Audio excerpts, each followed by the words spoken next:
नमस्कार, आप देख रहे हैं एक्सप्लोर इंडिया न्यूज़ 31। मैं आपके साथ हूँ मानसू। नजर डालते हैं आज की महत्वपूर्ण कहानी पर। क्यों माता काली ने भगवान शिव के ऊपर अपना ही पैर रख दिया? जानबूझकर रख दिया या गलती से रख दिया? आइए जानते हैं एक्सप्लोर इंडिया न्यूज़ 31 3.0 के अध्याय में। चलिए समझते इस कहानी के माध्यम से। प्राचीन काल में एक रक्तबीज नाम का राक्षस था। उसको एक विशेष वरदान प्राप्त था। जब उसकी रक्त की बूंदें गिरती तो उसके जैसा ही एक रक्तबीज जन्म ले लेता था। जब नए रक्तबीज का रक्त गिरता तो उसकी और नए रक्तबीज जन्म ले लेते। ऐसे करके करके हजार नहीं बल्कि लाखों रक्तबीज हो गए। अब उस राक्षस ने पृथ्वी पर इंसानों को नहीं बल्कि देवताओं को भी त्रस्त करके रखा था।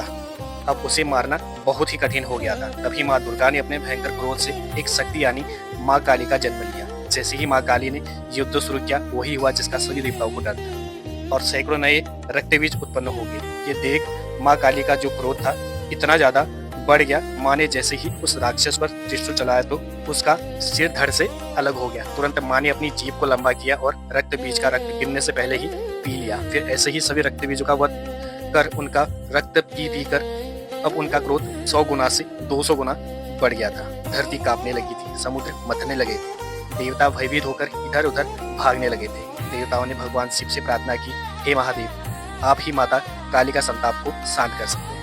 शिव ने देवताओं की पुकार सुनी और माँ काली के सामने युद्ध भूमि में पहुंच गए। लेकिन माँ अपने तांडव में इतनी लीन थी कि उन्होंने शिव को भी नहीं देखा। तभी भगवान शिव स्वयं माता के चरणों में लेट गए। जैसे ही माँ काली का पैर अनजाने में शिव के सीने में पड़ा तुरंत उनका क्रोध शांत हो गया। उन्होंने नीचे देखा, अपने प्रिय पति शिव थे। यह देखकर उनकी जीभ शर्मिंदगी से बाहर निकल आई।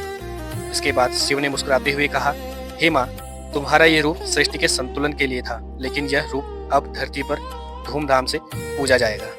यही कारण है तस्वीर एवं मूर्तियों पर माँ काली को शिव जी के ऊपर खड़ा दिखाया जाता है, जो बहुत ही शुभ माना जाता है। धन्यवाद। ऐसी जानकारी के लिए देखते रहिए एक्सप्लोर इंडिया न्यूज़।